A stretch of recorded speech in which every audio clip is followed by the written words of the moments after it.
आज हमारा देश विकसित और आत्मनिर्भर भारत के लक्ष्य पर काम कर रहा है और मैंने लाल किले से कहा है, हमारे हर लक्ष्य की प्राप्ति के लिए सबका प्रयास आवश्यक है और सहकार की स्पिरिट भी तो सबका प्रयास का ही संदेश देती है।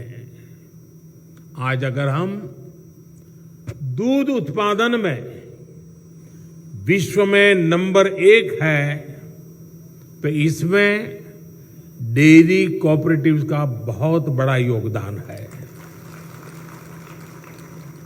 भारत अगर दुनिया के सबसे बड़े चीनी उत्पादक देशों में से एक है तो इसमें भी सहकारिता का बड़ा योगदान है।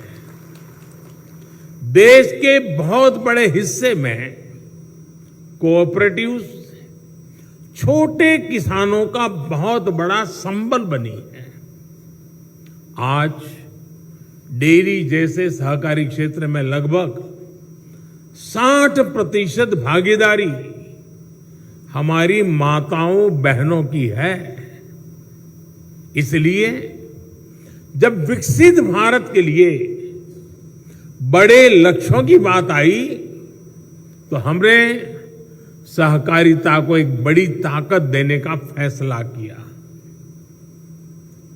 हमने पहली बार, जिसका भी अमित भाई ने विस्तार से वर्णन किया, पहली बार सहकारिता के लिए अलग मंत्रालय बनाया, अलग बजट का प्रावधान किया।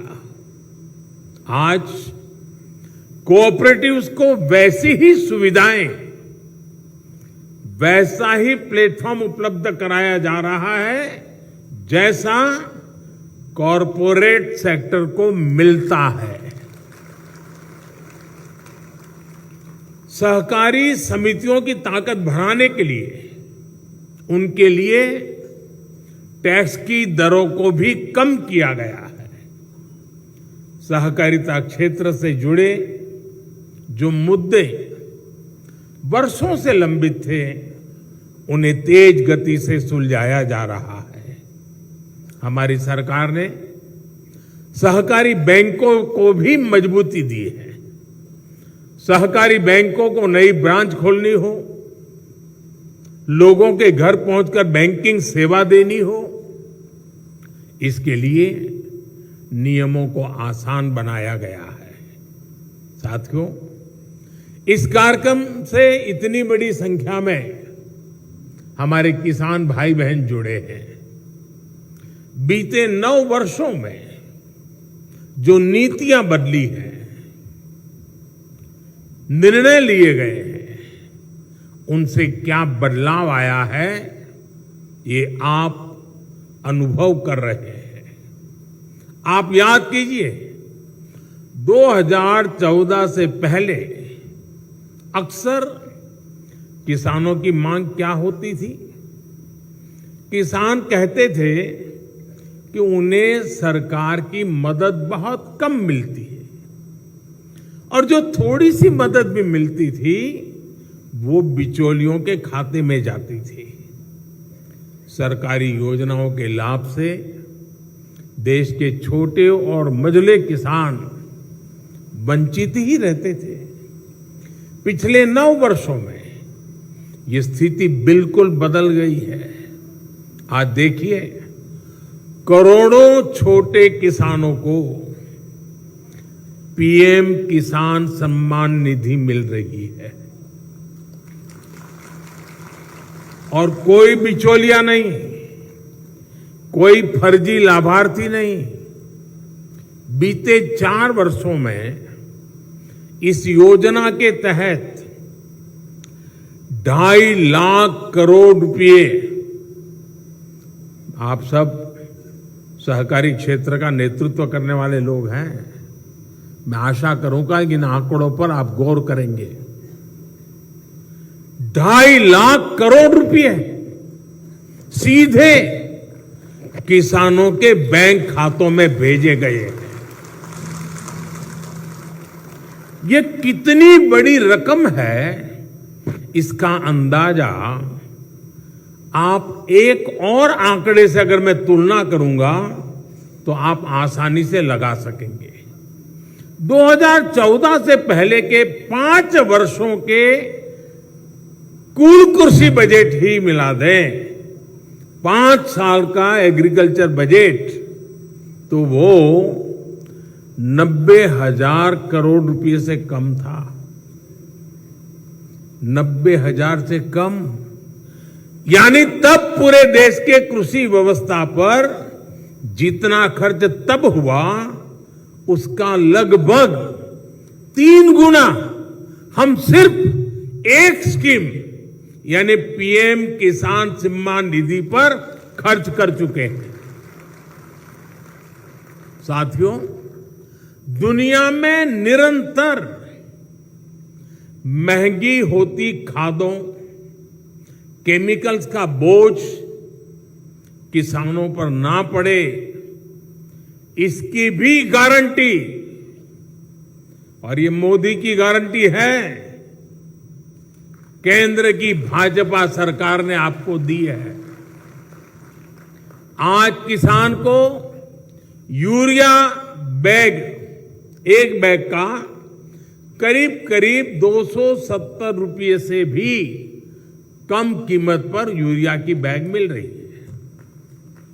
यही बैग बांग्लादेश में 720 रुपये में, पाकिस्तान में 800 रुपये में, चीन में 2100 रुपये में, और भाइयों बहनों, अमेरिका जैसे विकसित देश में इतना ही यूरिया 3,000 रुपये से अधिक में किसानों को मिल रहा है। मुझे नहीं लगता है कि आपके गले बात उतर रही है।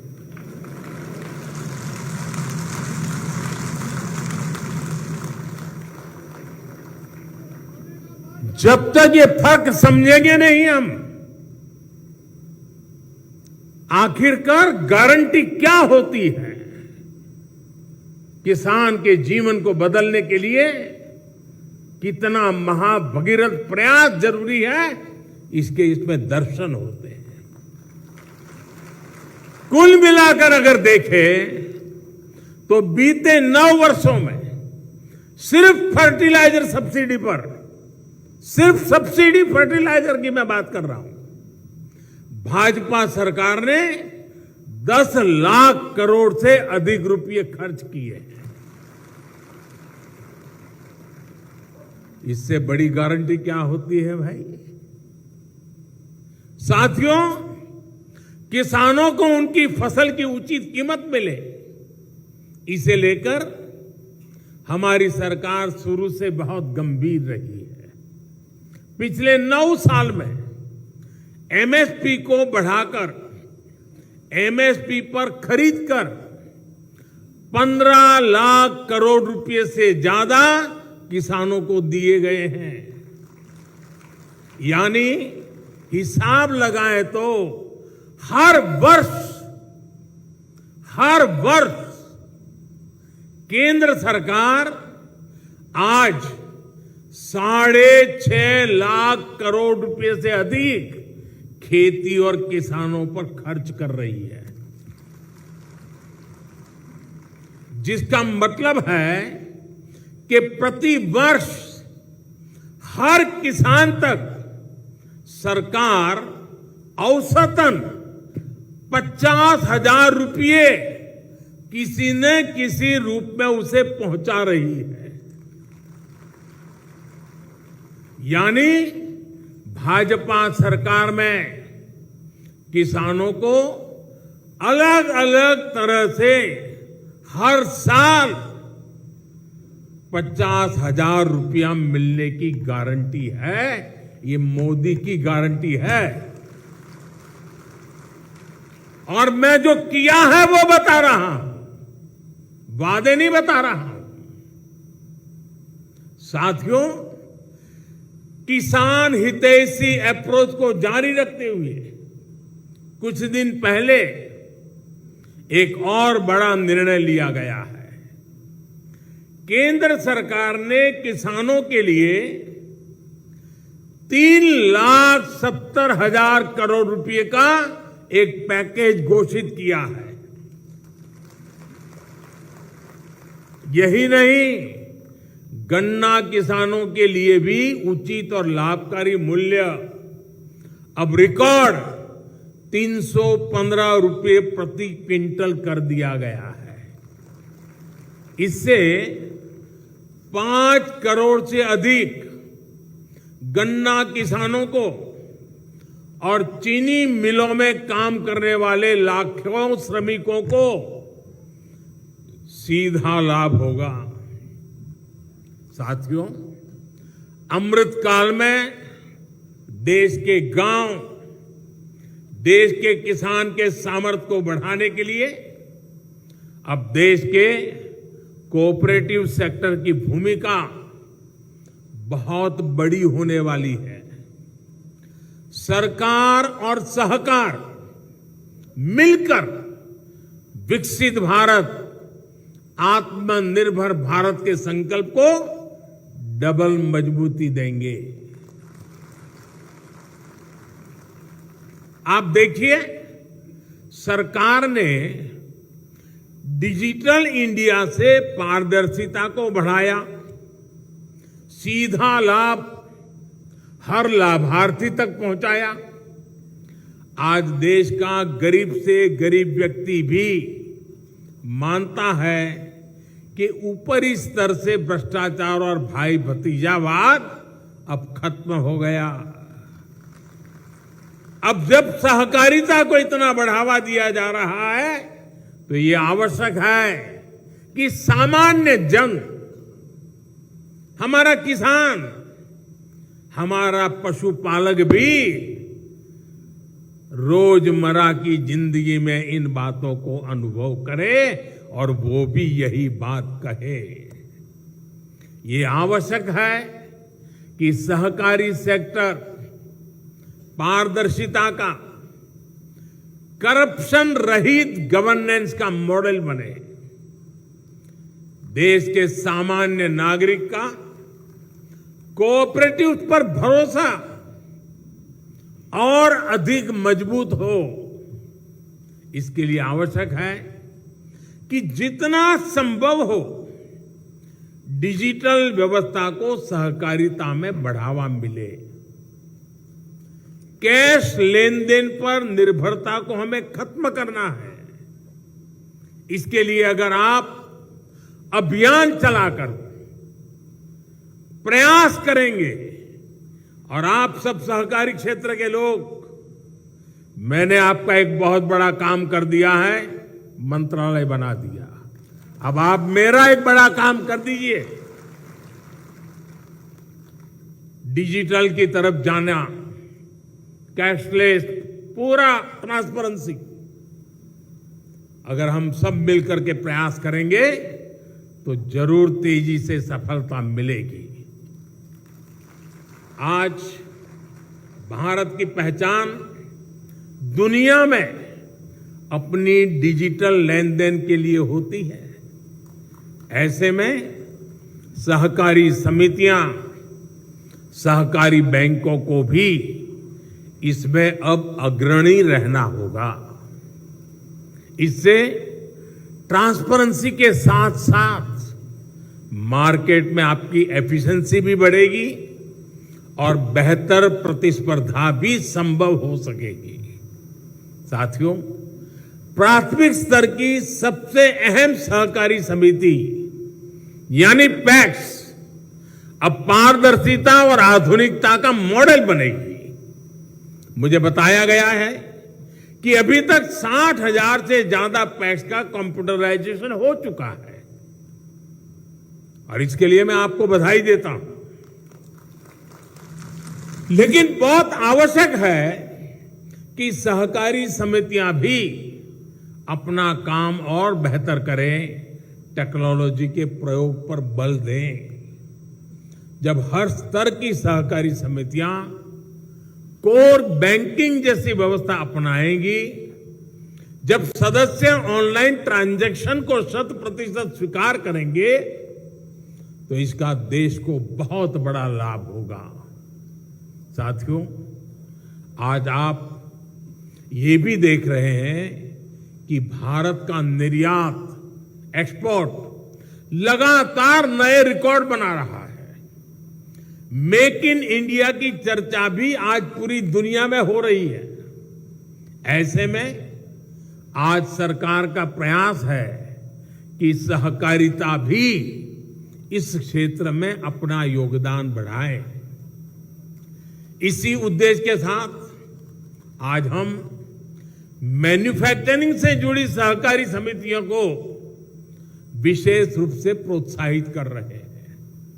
उनके लिए टैक्स को भी अब बहुत कम किया गया है। सहकारिता सेक्टर निर्यात बढ़ाने में भी बड़ी भूमिका निभा रहा है। डेयरी सेक्टर में हमारे कोऑपरेटिव बहुत शानदार काम कर रहे हैं। मिल्क पाउडर, बटर और घी आज बड़ी मात्रा में एक्सपोर्ट हो रहा है। अब तो शायद हनी में भी प्रवेश कर रहे हैं। हमारे गांव देहात में सामर्थ्य की कमी नहीं है, बल्कि संकल्पबद्ध होकर हमें आगे बढ़ना है। आज आप देखिए, भारत के मोटे अनाज, मिलेट्स, मोटे अनाज जिसकी पहचान दुनिया में बन गई है, श्री अन्न, ये श्री अन्न लेकर के उसकी भी चर्चा बहुत बढ़ रही है। इसके लिए विश्व में एक नया बाजार तैयार हो रहा है। और मैं तो अभी अमेरिका गया था, तो राष्ट्रपति जी ने जो भोज रखा था उसमें भी ये मोटे अनाज को श्री अन्न की वैरायटी रखी थी। भारत सरकार की पहल के कारण पूरी दुनिया में इस वर्ष को इंटरनेशनल मिलेट्स ईयर के रूप में मनाया जा रहा है। क्या आप जैसे सहकारिता के साथी देश के श्री अन्न को विश्व बाजार तक पहुंचाने के लिए प्रयास नहीं कर सकते? और इससे छोटे किसानों को आय का एक बड़ा साधन मिल जाएगा। इससे पोषक खान पान की एक नई परंपरा शुरू होगी। आप जरूर इस दिशा में प्रयास कीजिए और सरकार के प्रयासों को आगे बढ़ाइए। साथियों, बीते वर्षों में हमने दिखाया है कि जब इच्छा शक्ति हो तो बड़ी से बड़ी चुनौती को भी चुनौती दी जा सकती है। जैसे मैं आपसे गन्ना कोऑपरेटिव्स की बात करूंगा। एक समय था जब किसानों को गन्ने की कीमत भी कम मिलती थी और पैसा भी कई कई सालों तक फंसा रहता था। गन्ने का उत्पादन ज्यादा हो जाए तो भी किसान दिक्कत में, और गन्ने का उत्पादन कम हो तो भी किसान की परेशानी बढ़ती थी। ऐसे में गन्ना किसानों का कोऑपरेटिव्स पर भरोसा ही समाप्त हो रहा था। हमने इस समस्या के स्थायी समाधान पर फोकस किया। हमने गन्ना किसानों के पुराने भुगतान को चुकाने के लिए चीनी मिलों को 20,000 करोड़ रुपए का पैकेज दिया। हमने गन्ने से इथेनॉल बनाने और पेट्रोल में इथेनॉल की ब्लेंडिंग पर जोर दिया। आप कल्पना कर सकते हैं, बीते 9 साल में 70,000 करोड़ रुपए का इथेनॉल चीनी मिलों से खरीदा गया है। 70,000। इससे चीनी मिलों को, गन्ना किसानों को समय पर भुगतान करने में मदद मिली है। पहले गन्ने के ज्यादा दाम देने वाले पर जो टैक्स लगा करता था, उसे भी हमारी सरकार ने खत्म कर दिया है। टैक्स से जुड़ी जो दशकों पुरानी समस्याएं थी, उसे भी हमने सुलझाया है। इस बजट में भी 10,000 करोड़ रुपए की विशेष मदद सहकारी चीनी मिलों को पुराना क्लेम सेटल करने के लिए दी गई है। ये सारे प्रयास शुगर केन सेक्टर में स्थायी बदलाव ला रहे हैं, इस सेक्टर की कोऑपरेटिव्स को मजबूत कर रहे हैं। साथियों, एक तरफ हमें निर्यात को बढ़ाना है, तो वहीं दूसरी तरफ आयात पर अपनी निर्भरता को निरंतर कम करना है। हम अक्सर कहते हैं कि भारत अनाज में आत्मनिर्भर है, लेकिन सच्चाई क्या है? केवल गेहूं, धान और चीनी में आत्मनिर्भरता काफी नहीं है।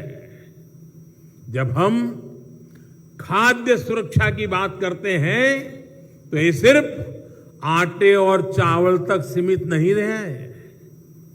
मैं आपको कुछ बातें याद दिलाना चाहता हूं। खाने के तेल का आयात हो, दाल का आयात हो, मछली के चारे का आयात हो, फूड सेक्टर में प्रोसेस और अन्य उत्पादों का आयात हो, इस पर हम हर वर्ष, आप चौंक जाएंगे, मेरे किसान भाई बहनों को जगाइए, हर वर्ष 2 से 2.5 लाख करोड़ रुपया हम खर्च करते हैं, जो पैसा विदेश जाता है। यानी ये पैसा विदेश भेजना पड़ता है। ये भारत जैसे अन्न प्रधान देश के लिए क्या सही बात है क्या? इतने बड़े होनहार सहकारी क्षेत्र का नेतृत्व मेरे सामने बैठा है, तो मैं स्वाभाविक रूप से आपसे अपेक्षा करता हूं कि हमें क्रांति की दिशा में जाना पड़ेगा। क्या ये पैसा भारत के किसानों के जेब में जाना चाहिए कि नहीं जाना चाहिए? क्यों विदेश जाना चाहिए?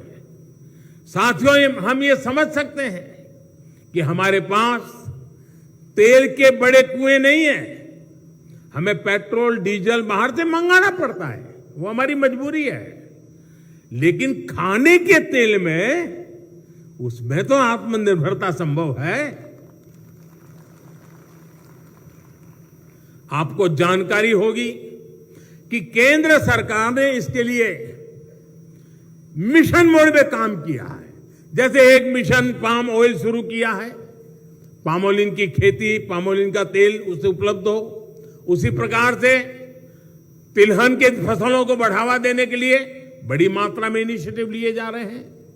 देश की कोऑपरेटिव संस्थाएं इस मिशन की बागडोर थाम लेगी तो देखिएगा कितनी जल्दी हम खाद्य तेल के मामले में आत्मनिर्भर हो जाएंगे। आप किसानों को जागरूक करने से लेकर प्लांटेशन टेक्नोलॉजी और खरीदी से जुड़ी हर प्रकार की जानकारी, हर प्रकार की सुविधाएं दे सकते हैं।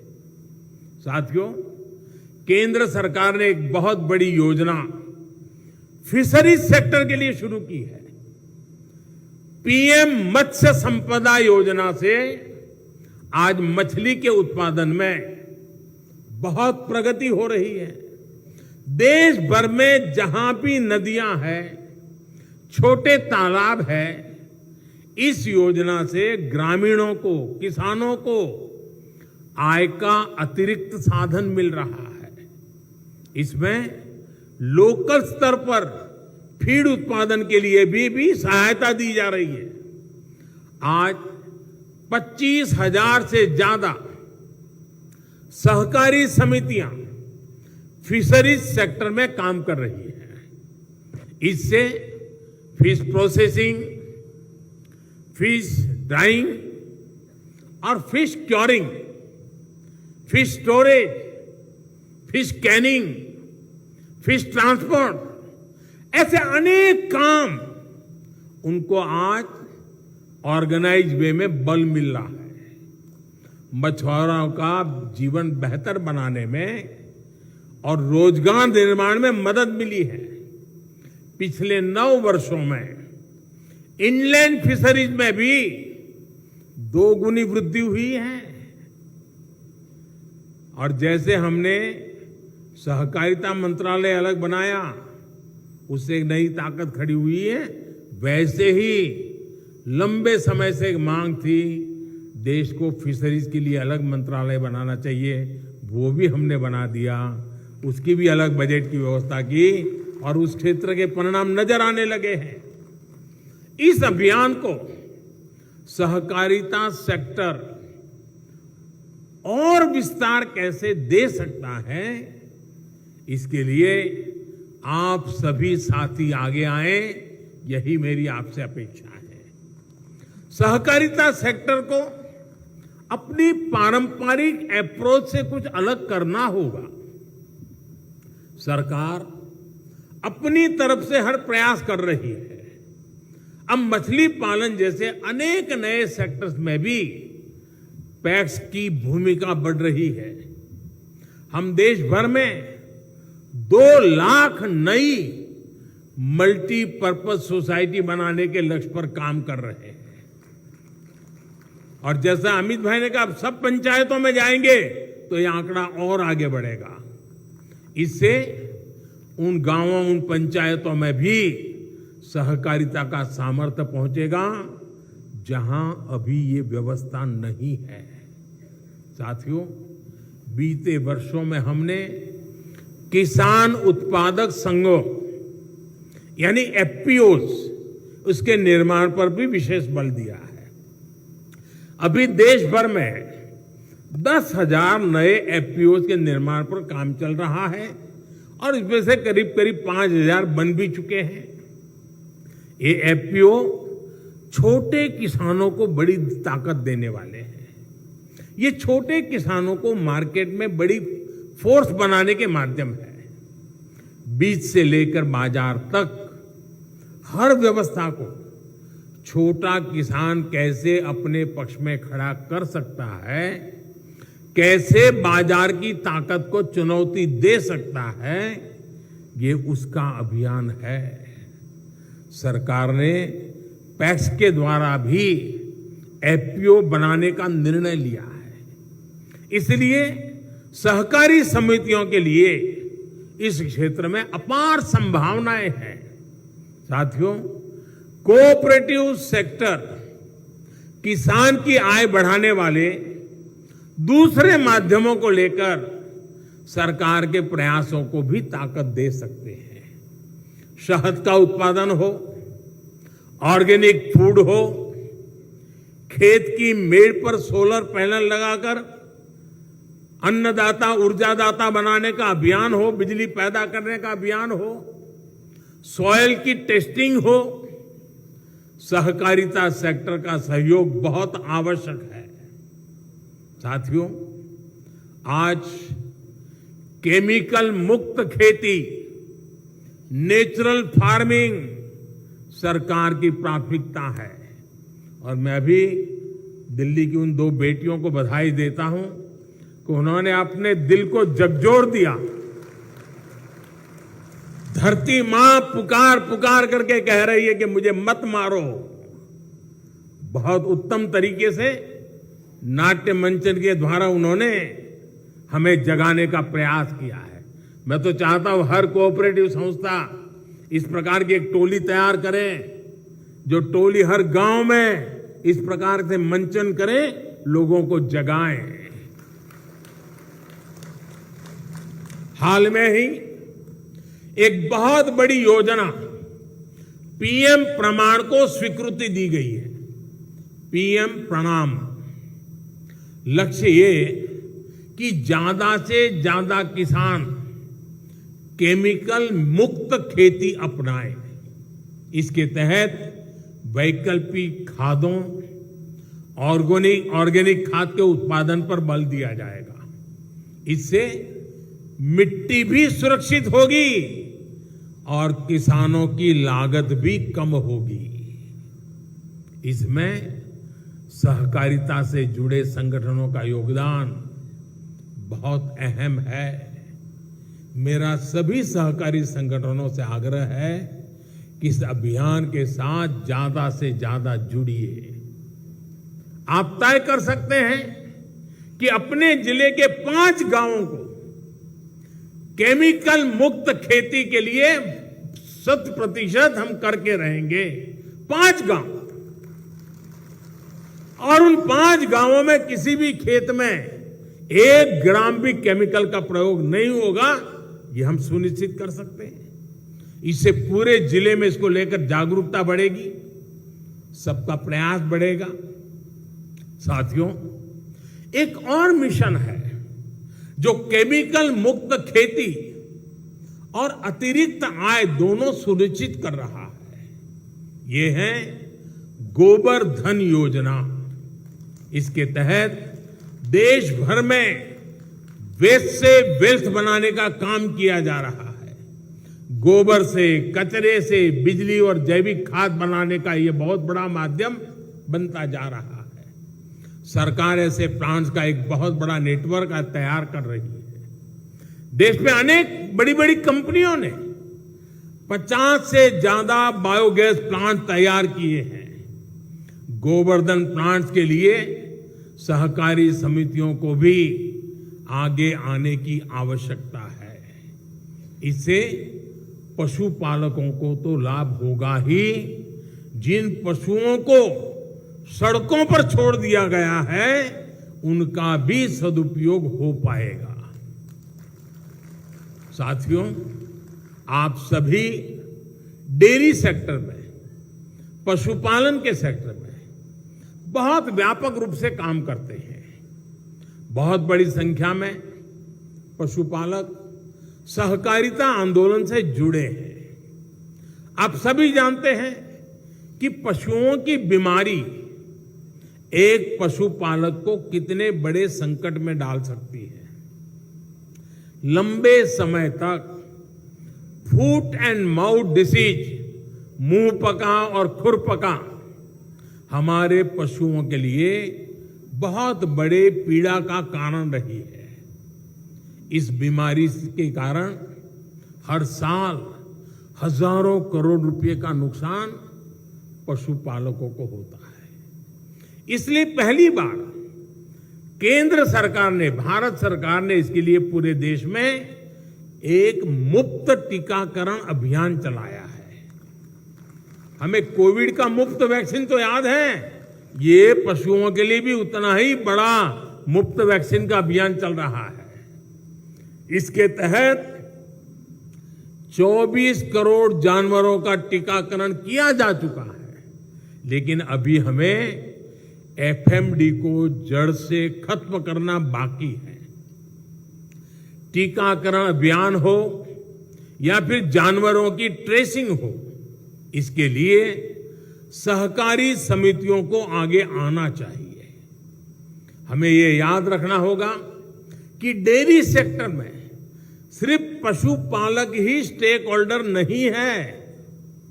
मेरी ये भावना का आदर करना साथियों, सिर्फ पशुपालक ही स्टेक होल्डर नहीं है, बल्कि हमारे पशु भी उतने ही स्टेक होल्डर है।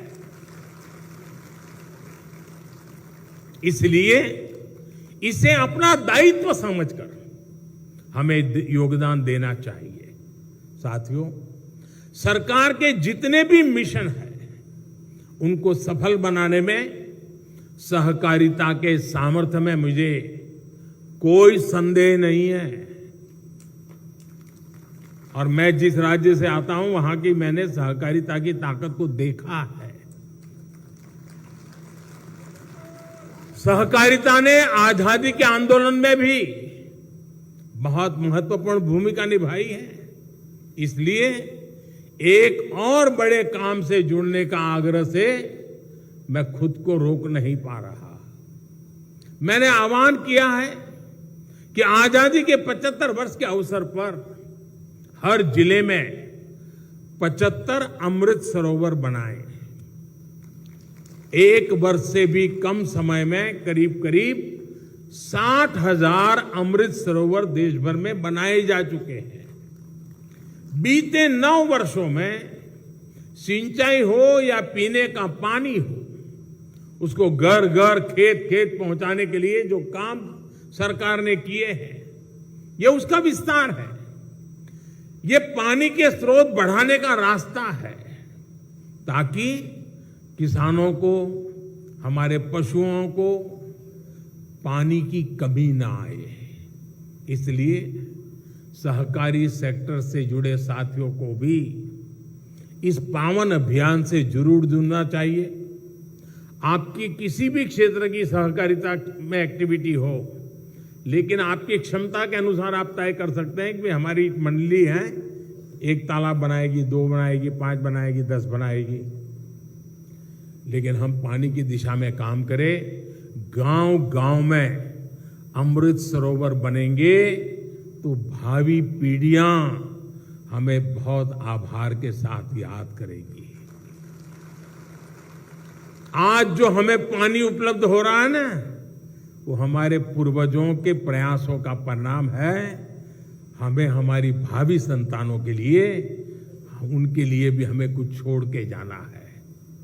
पानी से जुड़ा ही एक और अभियान पर ड्रॉप मोर क्रॉप का है। स्मार्ट सिंचाई को हमारा किसान कैसे अपनाए, इसके लिए जागरूकता बहुत आवश्यक है। ज्यादा पानी ज्यादा फसल की गारंटी नहीं है। माइक्रो इरिगेशन का कैसे गांव-गांव तक विस्तार हो, इसके लिए सहकारी समितियों को अपनी भूमिका का भी विस्तार करना होगा। केंद्र सरकार इसके लिए बहुत मदद दे रही है, बहुत प्रोत्साहन दे रही है। साथियों, एक प्रमुख विषय है भंडारण का भी। अमित भाई ने उसका काफी वर्णन किया है। अनाज के भंडारण की सुविधा की कमी से लंबे समय तक हमारी खाद्य सुरक्षा का और हमारे किसानों का बहुत नुकसान हुआ है। आज भारत में हम जितना अनाज पैदा करते हैं, उसका 50% से भी कम हम स्टोर कर सकते हैं। अब केंद्र सरकार दुनिया की सबसे बड़ी भंडारण योजना लेकर आई है। बीते अनेक दशकों में देश में लंबे अरसे तक जो भी काम, उसका परिणाम क्या हुआ? करीब 1400 लाख टन से अधिक की भंडारण क्षमता हमारे पास है। आने वाले 5 वर्ष में इसका 50% यानी लगभग 700 लाख टन की नई भंडारण क्षमता बनाने का हमारा संकल्प है। ये निश्चित रूप से बहुत बड़ा काम है, जो देश के किसानों का सामर्थ्य बढ़ाएगा, गांवों में नए रोजगार बनाएगा। गांवों में खेती से जुड़े इंफ्रास्ट्रक्चर के लिए पहली बार 1 लाख करोड़ रुपए का स्पेशल फंड भी हमारी सरकार ने बनाया है। मुझे बताया गया है कि इसके तहत बीते 3 वर्षों में 40,000 करोड़ रुपए का निवेश हो चुका है। इसमें बहुत बड़ा हिस्सा सहकारी समितियों का है, पैक्स का है। फार्म गेट इंफ्रास्ट्रक्चर के निर्माण में, कोल्ड स्टोरेज जैसी व्यवस्थाओं के निर्माण में सहकारी सेक्टर को और अधिक प्रयास करने की आवश्यकता है। साथियों, मुझे विश्वास है नए भारत में सहकारिता देश की आर्थिक धारा का सशक्त माध्यम बनेगी। हमें ऐसे गांवों के निर्माण की तरफ भी बढ़ना है जो सहकारिता के मॉडल पर चलकर आत्मनिर्भर बनेंगे। इस ट्रांसफॉर्मेशन को और बेहतर कैसे किया जा सकता है, इस पर आपकी चर्चा बहुत अहम सिद्ध होगी। कोऑपरेटिव्स में भी कोऑपरेशन को और बेहतर कैसे बनाएं, आप इस पर भी जरूर चर्चा करिए। कोऑपरेटिव्स को राजनीति के बजाय समाज नीति और राष्ट्र नीति का वाहक बनना चाहिए। मुझे विश्वास है आपके सुझाव देश में सहकार आंदोलन को और मजबूती देंगे, विकसित भारत के लक्ष्य की प्राप्ति में मदद करेंगे। एक बार फिर आप सबके बीच आने का अवसर मिला, आनंद हुआ।